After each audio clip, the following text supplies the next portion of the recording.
Rahim. I am your physics teacher Shazia from Government Degree College, F Block, Rawalpindi. Today is the 23rd lecture of week 4, chapter number 13. The learning objective of today's lecture is to understand what is electromotive force and terminal potential difference. Topic है electromotive force and potential difference. Electromotive force की पहले definition देखेंगे और potential difference की definition मैं आपको पहले बता चुकी हूँ।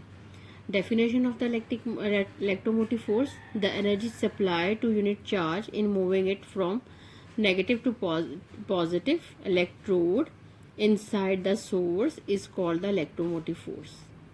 अब इसकी डेफिनेशन जो बोली है मैंने वो उसको लिख लेते हैं।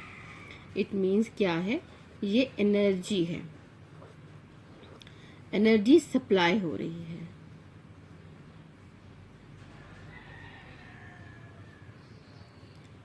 Energy supplied by charge. और इलेक्ट्रोमोटिव फोर्स उसको ई से रिप्रेजेंट करते हैं, मगर वो ई इस तरह से डालते हैं। वो ई जो अलग जैसे हम लिखते हैं ये इस तरह से नहीं मेंशन करते, मगर आपकी अक्सर की बुक में इस तरह से मेंशन किया है, आप इसको इसी तरह से लिखें। Energy supplied divided by charge. EMF is equal to delta W divided by delta Q की वैल्यू आ गई। फिर इलेक्ट्रोमोटिव फोर्स क्या है, इसको EMF भी कहते हैं। और अगर हम जब इसे EMF लिखते हैं तो आप इसे EMF इस तरह से लिख देते हैं। EMF क्या है, EMF इज द कॉज। अब EMF जो कॉज है, the EMF is the cause. और इसका इफेक्ट क्या है कि इफेक्ट आप क्या लेंगी, and potential difference is the effect. वो इसका पोटेंशियल डिफरेंस इसका इफेक्ट है। इसे हम इस लाइन को किस तरह से समझते हैं, इस लाइन को इस तरह से समझते हैं कि EMF किस तरह से, कि अगर आप कहती हैं कि EMF हमेशा से प्रेजेंट, अगर हम कह दें कि EMF जो है वो फिक्स वैल्यू होती है। सपोज कर लें पॉजिटिव नेगेटिव है और इस बैटरी के वोल्टेज की वैल्यू 12 वोल्ट है, तो EMF of the battery is equal to the 12 volt. आप ये कहेंगी ये हमेशा एग्जिस्ट करेगी, हमेशा एग्जिस्ट करेगी। अब पोटेंशियल डिफरेंस यहाँ पे कुछ नहीं है, वो एग्जिस्ट नहीं कर रहा, कोई पोटेंशियल डिफरेंस की वैल्यू हमें नज़र नहीं आएगी। अब आप एक सर्किट ज्वाइन करेंगी, आप एक सर्किट लेंगी। ये हमने एक इंस्ट्रूमेंट लगा दिया, जो इंस्ट्रूमेंट हमने लिया in the case of R, capital R। और फिर वैल्यू जो लगा दी कि वैल्यू ऑफ द करंट इस तरह से फ्लो कर रही है। तो जब करंट की वैल्यू इस तरह से फ्लो कर रही है तो potential difference across the resistance R को अप्लाई हुआ है, यानी आपने सर्किट को कनेक्ट कर दिया। जब आप सर्किट को कनेक्ट कर देती हैं तो फिर potential difference across the conductor आ जाता है, या के अक्रॉस द टर्मिनल आ सकता है। इट मीन कि जब आपके पास EMF जो है वो कब है, जब सर्किट ओपन सर्किट है। फिर पोटेंशियल डिफरेंस की वैल्यू कब एग्जिस्ट करती है, व्हेन द सर्किट क्लोज्ड। और अगर ये क्लोज और ओपन सर्किट आपने देखना है तो हम इस तरह भी कर सकते हैं, यहाँ पे एक सर्किट में एक स्विच लगा दें। जब आप ये स्विच लगा देंगी, उसको क्लोज करना हमें ईजी है, हम इसको इस तरह से क्लोज कर देंगे। फिर अगर हमने इसको ओपन करना है तो यहाँ से स्विच को ओपन करेंगे तो ये सर्किट ओपन हो जाएगा और उसकी शेप इस तरह से हो जाएगी कि अब आपके पास सर्किट ओपन है, ये एक डिस्टेंस आ जाएगा कि सर्किट ओपन आपको नज़र आएगा। अब आपने क्या किया कि कंसीडर अ बैटरी, एक्सप्लेनेशन में आएगा, consider battery across the resistor R and the steady current is flowing through the circuit from the positive to the negative, जिसको उसने कहा है कि ये इलेक्ट्रोड है।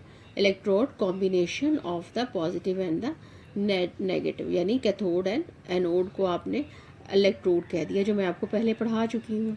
Delta Q charge is passing through any cross section of the circuit in time delta t, and delta W is the energy which is supplied to the positive to the negative charge to force it to go from the higher potential to the low potential, from the higher potential to the low potential. इस तरह से circuit में हमें ये नज़र आ रहा है move करता हुआ करंट। हम इसको एरो से मेंशन कर सकते हैं, देख सकते हैं कि करंट की डायरेक्शन क्या है। अब उन्होंने कहा कि अब आपने ये बैटरी यहाँ लगा दी 12 वोल्ट की, अगर सपोज करें मैं इसकी करंट की वैल्यू मेजर करती हूँ तो फिर टोटल वोल्टेज की वैल्यू यहाँ ले लें, करंट की वैल्यू ले लें, तो हम कहते हैं कि करंट जो है वो ड्रॉप हो गया।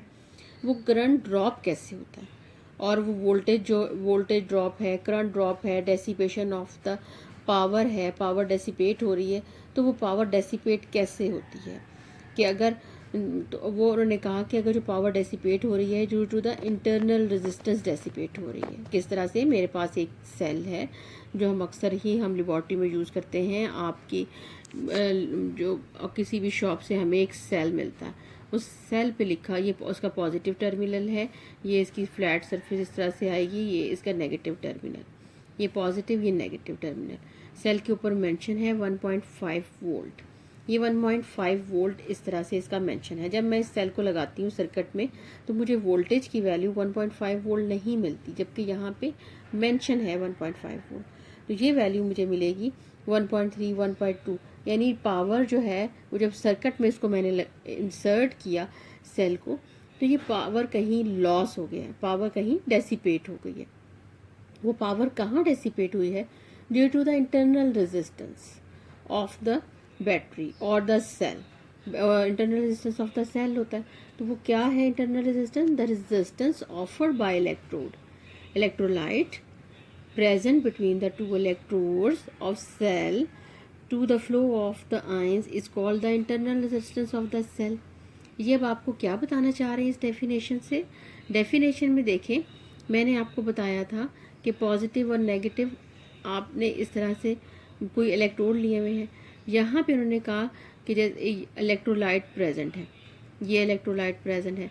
जब हमने एक एक्सपेरिमेंट पढ़ा था कि केमिकल इफ़ेक्ट जो होंगे, करंट के केमिकल इफ़ेक्ट्स क्या हैं, तो आपने एक वेसल लिया था, उस वेसल में आपने कहा कि इलेक्ट्रोड्स होंगे, और इलेक्ट्रोड्स आपने 1 electrode positive, total other electrode जो है वो नेगेटिव, इस तरह से ये लिया, और इलेक्ट्रोलाइट प्रेजेंट था इसमें, और जो रेजिस्टेंस इलेक्ट्रोलाइट ऑफर्ड करता है उसे आप कहती हैं कि ये इंटरनल रेजिस्टेंस है। अब ये जो इंटरनल रेजिस्टेंस की वैल्यू आएगी, इलेक्ट्रोलाइट क्या है कि एक लिक्विड, हमने कहा था कि इलेक्ट्रोलाइट लिक्विड है और उसमें से इलेक्ट्रिसिटी कंडक्ट कर सकती है, तो इसकी वजह से इसमें जो कोलिजन की वजह से कि इलेक्ट्रॉन के कोलिजन जो हैं वो आयंस के साथ होते हैं, उसकी वजह से, और किस वजह से कि एक्सोथर्मल रिडॉक्स रिएक्शन की वजह से इंटरनल रेजिस्टेंस ऑफर होती है।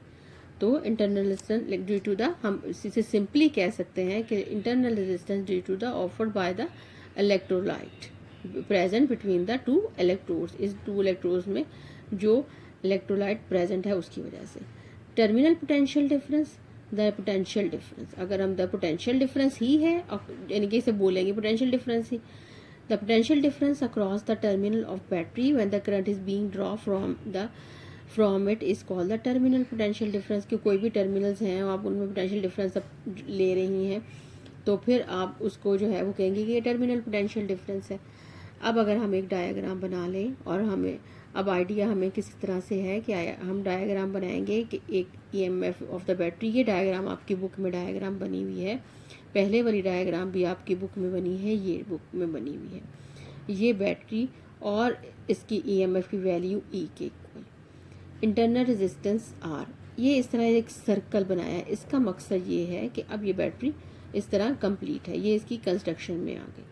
अब उन्होंने यहाँ पे एक वोल्ट मीटर लगाया हुआ है, और ये सर्कल में इस तरह वोल्ट मीटर, इसकी नीडल जो मेंशन की हुई है कि ये वोल्ट मीटर, इससे हमें वोल्टेज मिल जाएगा। फिर एक रेजिस्टेंस इस तरह से अटैच किया हुआ है, रेजिस्टेंस है, उसके साथ एक एरो इस तरह मेंशन है। इस एरो को मेंशन करने का मतलब ये है कि ये वेरिएबल रेजिस्टेंस है, कि आप एक रेजिस्टेंस यूज़ किया फिर आप दूसरा रेजिस्टेंस जो है इस एक्सपेरिमेंट में यूज़ कर सकती हैं। अब आप इसे किस तरह से, इसी रिलेशन कैसे लेती हैं, consider as cell of source EMF having internal resistance R connected in a circuit, let V the potential difference across the external circuit। कि आपके पास जो है वोल्टेज इससे मेजर कर रही हैं, जो एक्सटर्नल सर्किट है उसमें आपके पास V की वैल्यू आ रही है, वो V आपके पास वोल्टेज की वैल्यू आ गई। तो current flowing through the circuit, इस टोटल में करंट की वैल्यू क्या आएगी according to Ohm law. Current की वैल्यू हम फाइंड आउट कर लेते हैं कि I इज इक्वल टू, आपके पास आ गया V/R की वैल्यू। I की वैल्यू आ गई V/R। मैंने आपको पढ़ाया था जब सीरीज में रेजिस्टेंस होंगे तो वो रेजिस्टेंस की वैल्यू प्लस होगी। तो हम विदाउट एनी फार्मूला फ़ौरन इसको प्लस लिख देंगे, हम इसकी डेरिवेशन नहीं करेंगे, हमने इसको लिख दिया इस तरह से क्रॉस। अब क्या करेंगे, EMF की वैल्यू आ गई। अब I equal to E/R plus R आ गया। V की जगह हम इसको R लिख लेंगे, E/R प्लस R की वैल्यू आ गई। ये इस तरह से वैल्यू हमने इसको मेंशन कर दी। अब E की वैल्यू देख लें, E की वैल्यू क्रॉस मल्टीप्लाई करेंगी R, IR plus I and R, small r। Equation में क्या हो गया, E is equal to VT plus IR। ये आपकी जो है वो इक्वेशन हो गई। इस इक्वेशन को करेंगे या इक्वेशन नंबर 1 लेबल कर लें। अब आपको जो है वो किस तरह से है, वो कहता है इक्वेशन नंबर जो ये आपको देता है VT, ये इक्वेशन नंबर 1 आपको दे रहा है। ये इक्वेशन नंबर क्या है, ये टर्मिनल पोटेंशियल डिफरेंस को इंडिकेट कर रही है। अगर आप R की वैल्यू इक्वल टू सपोज कर लें कि R की वैल्यू इक्वल टू 0 है, इस इक्वेशन में अगर हम पुट कर दें R की वैल्यू इक्वल टू 0, तो इट मीन सेकेंड ईयर कि अगर पुट करके देखें, इट मीन कि EMF is equal to the terminal potential difference. दोनों वैल्यू सेम हो जाएगी। अब उसमें फिर क्या है कि अगर इन पूरी इक्वेशन को आप मल्टीप्लाई कर दें I के साथ, तो फिर देख लें IE हो जाएगा। ये भी आपके पास EMF के यूनिट होते हैं वोल्ट्स ही होते हैं, क्योंकि पोटेंशियल डिफरेंस ही है। और VT की वैल्यू अगर इसे ऐसे सेपरेट कर रहे हैं तो वो वैल्यू आई है I² R plus I² and small r which is the internal resistance. अब इसको किस तरह से कहेंगे आप, ये आपको किस तरह से टर्म देती है, ये energy gain by unit charge at it passes through cell from the negative to the positive terminal. ये I² R energy dissipated in resistance, dissipated into the cell as heat. ये एनर्जी डेसिपेट हो रही है into the cell as heat. I² R ये क्या वैल्यू है, energy is dissipated into the external circuit R। ये अब आपके पास ये फार्मूला आ गया। यानी हमने क्या क्या पढ़ा। अब अपने माइंड में एक चीज़ ज़रूर रखिएगा कि यूनिट ऑफ द EMF क्या है। यूनिट ऑफ द EMF जैसे पोटेंशियल डिफरेंस के यूनिट हैं V, इसी तरह से EMF के यूनिट भी वोल्ट्स हैं। ये किस तरह से हैं कि एनर्जी जो मैंने इक्वेशन आपको करवाई थी, डेल्टा W की वैल्यू एंड डेल्टा Q की वैल्यू, इसमें आप लगाएंगी जाउल्स की वैल्यू, कूलम इसके यूनिट्स लगा लेंगी, which is equal to the volts. ये क्योंकि मैंने आपको बताया कि ये भी पोटेंशियल डिफरेंस ही है और मगर जैसे ही, और ये अक्रॉस यानी कि EMF क्या है, EMF जो है वो बैटरी के लिए है, सेल के लिए है जब सेल ओपन सर्किट जो है वो है, और जब क्लोज सर्किट है तो which is equal to the V। ये हमने इसको यहाँ पे मेंशन कर दिया है। ये इसको अब आपकी ये यहाँ पे एक आर्टिकल ख़त्म होता है। Electromotive force and potential difference बहुत सेकेंड ईयर बहुत इंपॉर्टेंट आर्टिकल है। ये आर्टिकल अगर आपको नहीं भी आएगा तो इस आर्टिकल में आपको क्या आएगा, इस आर्टिकल में आपको आएगा कि what is the electromotive force. ये आएगा आपको शॉर्ट क्वेश्चन में। आपने इलेक्ट्रोमोटिव फोर्स की डेफिनेशन लिखनी है, इक्वेशन लिखनी है और फिर उसके यूनिट्स लिख देने हैं। फिर आपको आएगा कि internal resistance, what is internal resistance, आपने इंटरनल रेजिस्टेंस की डेफिनेशन लिख देनी है। फिर आपको क्या आएगा कि केस आप लिखें कि when the EMF is equal to the terminal potential difference. आप ये इक्वेशन लिखेंगी और ये R की वैल्यू 0 पुट करेंगी और E इक्वल टू VT ये मेंशन कर देंगी। फिर जब आप ये इक्वेशन लिख देती हैं, टोटल इक्वेशन, ये इक्वेशन, तो आप इसको इनको वर्ड हर एक टर्म को एक्सप्लेन करना आना चाहिए कि कहाँ पे एनर्जी गेन है, कहाँ एनर्जी डेसिपेट हो रही है, कहाँ एनर्जी जो है वो डेसिपेट हो रही है। ये सारा आपको लिखना आना चाहिए। आप इसको लिखेंगी फिर आपका आर्टिकल कंप्लीट होगा। Thank you so much. अल्लाह हाफिज़।